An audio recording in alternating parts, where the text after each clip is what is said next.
Yep, we do that too. I need a new roof line, and a new spoiler, and a new Yep, truck. we can even do that too. Okay, I get it. I suppose you can also do a radio show too, huh? Well, as a matter of fact, join me every Monday at 10 for auto repair with personal care here on The Source.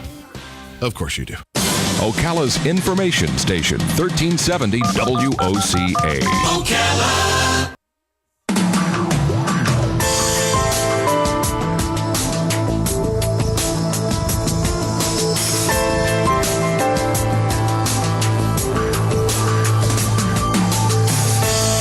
All right, 25 minutes before 10 o'clock. Thank you for tuning in. You know, if you're involved in marketing, selling, anything, the internet is playing an important role, and it can backfire on you if you don't know what you're doing. There are some stories. I was just looking at one regarding our next guest, but you don't have to have it backfire if you use it smart.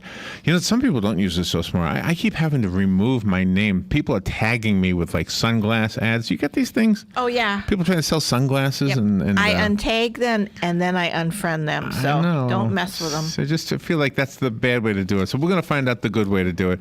Gal Borenstein is on the phone. He's an expert and a strategist in digital branding, social media, online reputation management. That might be part of that. You're nicer there was a than me. story that came with this regarding the University of Maryland and their lacrosse team. I'll let Gal tell you. Hope I'm saying his name right. He's obviously in public relations. He's the founder and CEO of the Borenstein Group. He's a contributor to LinkedIn, PR Week's The Hub, Advertising Age's B2B Magazine, and HR.com, plus Duct Tape Marketing. I love that. Not sure what that is. CNN, Fox Business News, and his book is called Activate, Power Up Your Brand to Dominate Your Market, Crush Your Competition, and Win in the Digital Age. Gal Borenstein. Good morning, Gal. Good morning. Thank you for having me on your show. Oh, and thank you. Where are you right now? Where are you calling from? We're calling from Washington, D.C. It's a bright and sunny day, and the Capitol is hard at work, as always. All right. Where's your accent? Where are you from? I was originally born and raised in Israel. In Israel? Came to the United States 22 years ago. Wow. I've always wanted to go to Israel. It's the only place in the Mideast I want to go to, by the way. Some of the areas, they look nice. I mean, the people are beautiful, but I don't know. It looks pretty dangerous over there. So anyway, thank you for being on the air with us. Do you know, it's an interesting thing, being old enough to remember trying to market before there was anything called an internet. When it suddenly started happening, it was like, gosh, do you put your money into this thing, or do you just do the free stuff like sending people emails? Is it worth it to invest money in advertising on the internet? Absolutely. I think that my book really kind of addresses it, that we really have a generational gap that continuously expands between two generations. Obviously, anybody who grew up in the 50s and the 60s and the 70s, and even in the 80s, all of our careers were based on knowing the people that helped us through networking get to the next level. So it was all about who you knew. And that was typically attached to a circle of influence that you might have, or one that you had really work hard to get there. But now there's a whole new generation, essentially, that we're talking about Generation X and the millennials, of course, that essentially can create that social network of connections overnight by simply being on LinkedIn or Facebook or Twitter or Instagram. And they are monetizing it to the extent that businesses can really start without having an office. You can start from your garage all the way to becoming a Facebook type of company simply by taking an idea, taking technology, and putting it together. So I would say absolutely yes. You can be very successful by investing in advertising on the internet. Of course, you have to be picky and know your audience. So I want to tell you something real quickly and hear your response to this. I was watching one of those morning talk shows, and it was a major network. I can't remember which network it was. And there was a comedian they were interviewing. And the comedian part of this is important because a normal guest wouldn't get up and run around the studio, but this guy was kind of fun, and he was forcing the camera to follow him. Okay, so he gets out of his chair, and the camera follows him, and you see this whole group of people sitting at their computers. And he says, "What are all these people doing? Why do you need this many people to have a show?" And then the host laughs, and she says, "Oh, they're our Twitter. That's our Twitter group. They're tweeting right now and Facebooking." And I thought, wow, a major TV show has people tweeting regularly, and several, like a dozen people or so. And so that's how important it is for them. And I'm thinking, we don't tweet at all. No. You know, so we need to tweet. We don't have anybody hired to tweet for us. But. Well, you need to hire the Borenstein Group, my agency, and we'll help you with that. But seriously, the key change, or sea change, if you will, is that businesses are now connected through the internet. So whether you want to basically have a retail store that want to accept orders online, how do you do that? You have to use PayPal, or you have to use a merchant account online. And how do you get your message out to people that are using credit cards online? How do you advertise on their iPhone? How do you get the message out? So the foundation of the internet is based on the idea that you can be anything that you want to be as long as you have something to offer.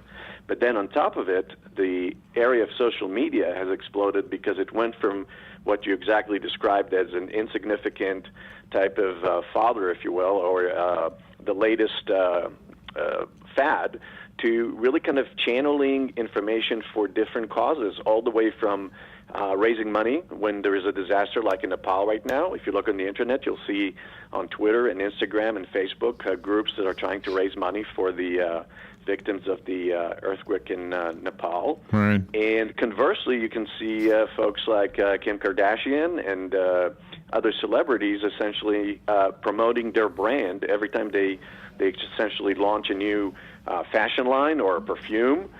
They let their followers know, and instantly they go to the store and run out of stock. If you remember last week, there was a designer that by the name of Lily, I can't remember her last name, but she essentially created a line of fashion for Target, and within 2 hours after they announced that it's going to be... Oh, I know Target, who you mean. Yeah. Exactly. She, I believe it's Pulitzer, if I'm not yeah, mistaken. same last name as the prize. Yep, Pulitzer. Yeah. Yeah. Fashion's from the 70s. Really she got the real award because everything was sold out within 2 hours. Okay, so my question is, how do you do that without looking like you're spamming? Because when people send me saying buy my sunglasses or buy the sunglasses I represent, like Robin and I both said, I'd click whatever I need to click to get my name off of that thing. That's right. I do. Well, I think there's a balance, and that balance applies to the same balance that applied to any type of a form of marketing. So if you think about going to your favorite store and you have a pushy salesman that doesn't let you browse around the store and you say, I'm just looking, and they keep on pushing you, this is really the equivalent of what spam is.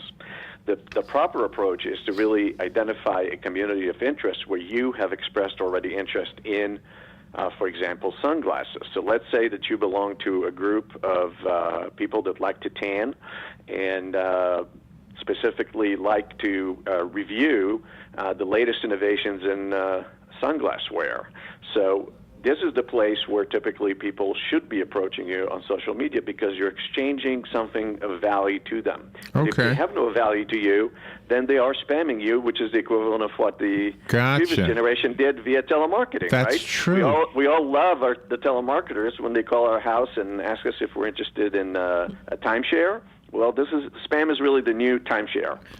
Well, shouldn't they send you all of this by private messages instead of putting it so blatantly on the Facebook page itself? Because people who are your friends might think you endorse this, and you haven't even had a chance yet to check it out. Absolutely. I think this is an evolution of the technology. Obviously, just the way Facebook is essentially the equivalent of a free TV channel that people aren't paying for.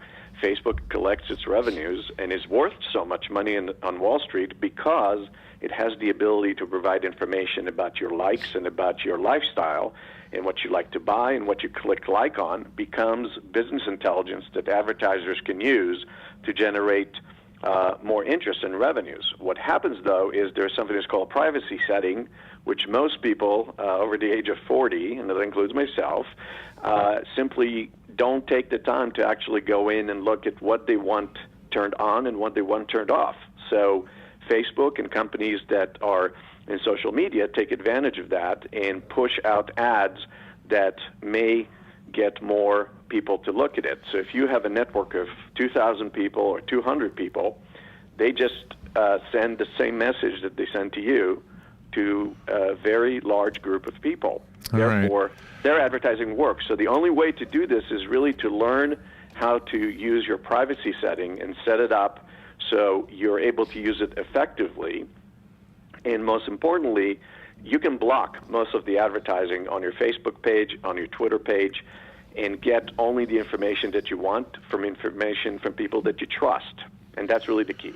Gal Borenstein is our guest. His book is called Activate, Power Up Your Brand to Dominate Your Market, Crush Your Competition, and Win in the Digital Age. We need to take a little break, Gal, but when we come back, I want to ask you how we can target. You mentioned like the guy who wants sunglasses. If I'm selling sunglasses, I want to reach him. I don't want to reach the person who doesn't want sunglasses. So how do we do that? When we come back with Gal Borenstein, this is The Source, WOCA. The weather is brought to you by myfwc.com. Safe boating is no accident. For today, times of clouds and sun with a shower or thunderstorm around, highs in the low to mid-80s. Mostly cloudy tonight with a shower and thunderstorm around, mainly early, low 67 to 71. For tomorrow, mostly cloudy with a couple of showers and a strong thunderstorm or two, high 77 to 81. Wednesday, mostly cloudy and breezy with some showers and a heavier thunderstorm, high 82 to 86.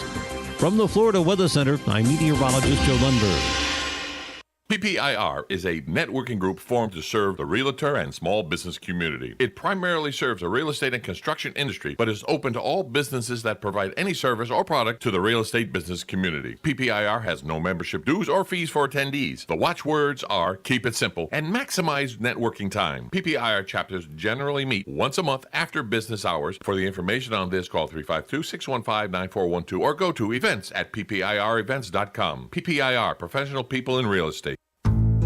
Central Florida Eye Institute is the area's leader in laser vision correction. From high-definition refraction surgery and LASIK vision correction to custom cataract, glaucoma, and diabetic treatment, you can count on Dr. Crowley and his effective, friendly staff to provide you with the quality care you deserve. Call 352-237-8400 for an appointment or more information. That number again is 352-237-8400. Looking forward to service your vision needs. Hi, Danny Warfel here. Get moving with Florida Credit Union's fast and easy loan approval process. Let Florida Credit Union start up a new car loan for you today. No more waiting, hassles, or stop signs.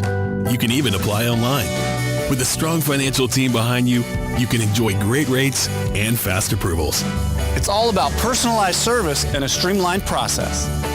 Florida Credit Union, connecting your money to your life. All right, 12 minutes before 10 o'clock. Thank you for tuning into The Source. By the way, this portion of AM Ocala Live is brought to you in part by Dr. Thomas L. Crowley. He's a board-certified ophthalmologist, and his offices are not too far from where I'm speaking here at the studios.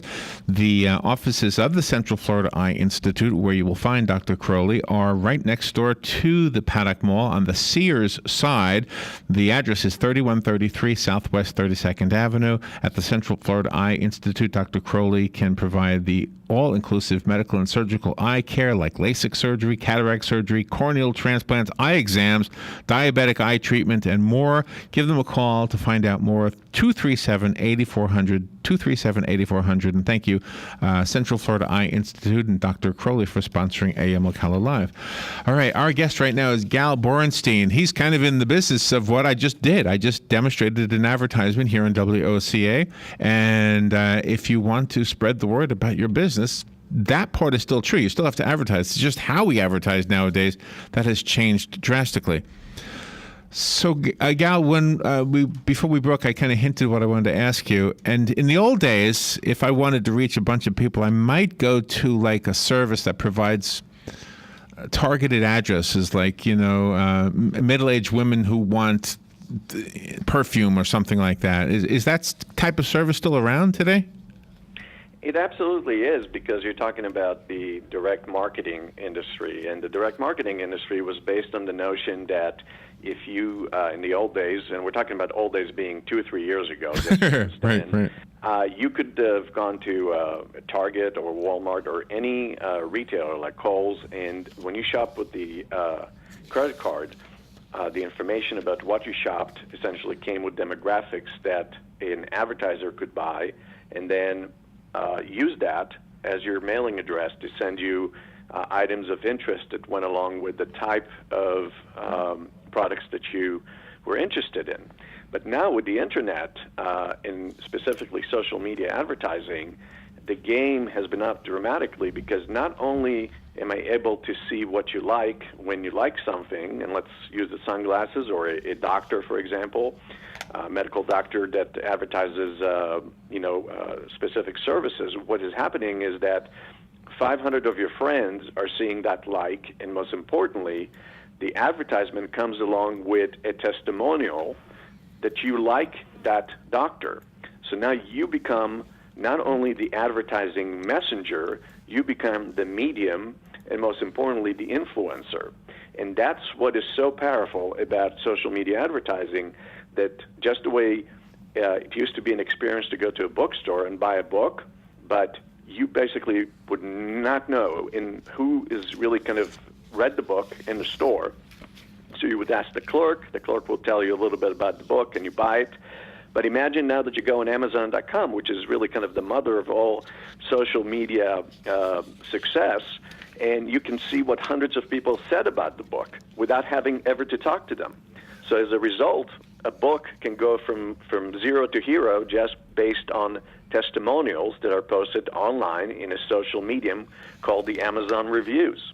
That's really what it's about. So what changed dramatically is that we went from very specific mailing lists that were only available to very sophisticated marketers or really large companies or folks that could afford an advertising agency, to having anyone being able to target their target audience and decide that they want it by age group, they want it by certain influencers. And to give you an example, even if you like the Grateful Dead, for example, that would be a category that allows you to advertise on Facebook to people that like rock and roll, for example. Wow. And so Facebook, you can buy ads. I know because we've bought some.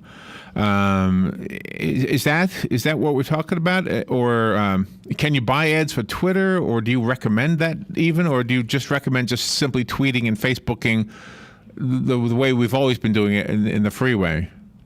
You have to do both, because you have what we call content marketing, which is the branding part where you are actually engaged in creating meaningful content that is educating your customers or your target customers about what it is that you do, at what level, and share with them some of your experiences. This is where we call authenticity comes to play. It's very important that when you put content on the internet, and let's say you tweet or you put something on Facebook, that it actually makes sense and it actually is promoting something that you're not selling, but educating your target audience. And then you reinforce it with ads where you're very specific about the offerings that you have.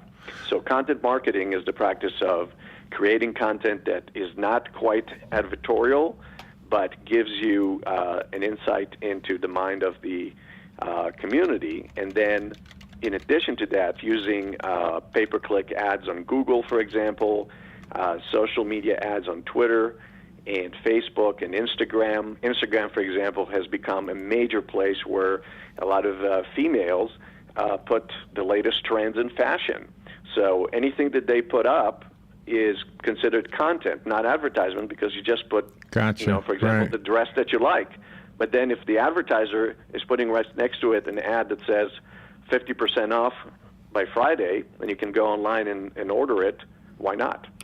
Do you know what one thing I've noticed here, and anybody who's worked in advertising for a long time, and radio is advertising, there's two extremes. The major advertising agencies will write ads for radio that are very few words. And they sound amazing, and if it's a TV ad, they look amazing. the local advertiser typically crams as many words into 30 seconds or 60 seconds as possible. So to take that to the next level, to the internet, I've noticed that, with Twitter, with the 140 character limit, you're forced to be a better salesperson because you're forced to say something in a very short period of time. But other people will take their Facebook and they'll write, way too much. They go way overboard. And so an unskilled, a person doing his or her own advertising, and sometimes it sabotages yourself, I think.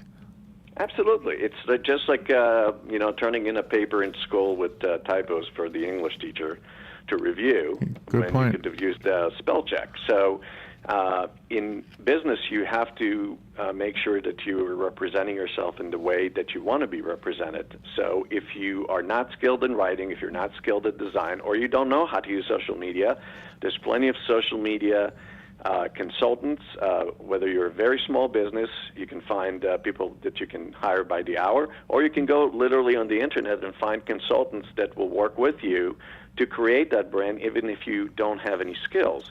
But most importantly, in order to create effective advertising on the internet and social media, unlike traditional media such as radio and television, where the only way to measure the success was to wait for ratings to come out 2 or 3 months after a period of time, with the internet, everything that you do can be measured. If you click on an ad, there is a dashboard of analytics, which is a word that describes measurements of how you behaved when you saw the ad. Did you click to a website and spend 10 seconds, or did you spend 30 seconds or 3 minutes on an item that I was trying to promote? Advertisers use that information, which is called marketing analytics, to make their ad better and improve it. And anyone with a business today has access to this information through Google Analytics, which is a free part of hosting and advertising ads on Google. And then you have the people that work in publications. They're in the public eye, doing whatever kind of public service and stuff. And they seem to be as sweet as can be when you meet them in person. And then you go to their Facebook page, and they're using cuss words. They're slamming people. Totally opposite that you see them in the business world. And then all of a sudden, you've got a different perspective about them. And then you don't want to purchase their product or do whatever it is that they're trying to sell. Absolutely, and I think that this is you're raising a very good point, which has to do with what we call online reputation management and brand management. In today's market, again, we don't have the privacy, or privacy really doesn't exist anymore when you have a Facebook page where you might be putting pictures of your family or a party that you went to, and you think that it's only being seen by the 3 or 4 friends that you shared that party with, but in reality, most people don't have their privacy setting right on Facebook or Instagram or any of the social media channels. And I'll give you 3 groups that this is very important to. Number one, if you have a kid that is graduating from college or a millennial that is listening to the show by any chance, chances are that most employers are looking at your Facebook and your Instagram and your tweets from 2 years ago and seeing what pictures you put up, in addition to looking at your resume. Yeah. Your resume could be your formal way of communicating, and you can say whatever you want on your resume, but if it doesn't match up with what you're putting in the public broadcasting channel, if you will, of the internet, which could be something that you said to a friend that might be interpreted as unprofessional or simply offensive to some group, that essentially creates a dynamic of its own. So many millennials are suffering essentially from that phenomenon where they think that they're qualified for a job, but no one will ever tell them that the HR department actually went and took their email address, Googled them, and found inappropriate pictures that disqualified them from type of information. So that's group number one. But group number two, imagine that you're the CEO of a company that is publicly traded, and you have a reputation to maintain for integrity and for leadership, and then you put a picture of yourself drunk on a weekend, a 4th of July, right? That and using slurred speech or whatever it is, it can ruin your career. That's essentially the environment. We call it online reputation management because unlike traditional PR where people used to be isolated to the particular channels, so for example, if you were working for a business or government, you had one audience. Good advice. Now, Gal, there's no such thing. Gal, we're out of time, but thank you so much. I loved this dialogue, and you've illustrated well how we can use it, but we have to use it carefully so that we don't send the wrong messages. The book is called Activate. The website is Borenstein Group. I just went there, by the way, borensteingroup.com. And thank you for being on the air with us, Gal. That was a great conversation. I appreciate you having me on. Thank you very much. We'll be right back. Villages, 1370 AM, 96.3 FM, The Source.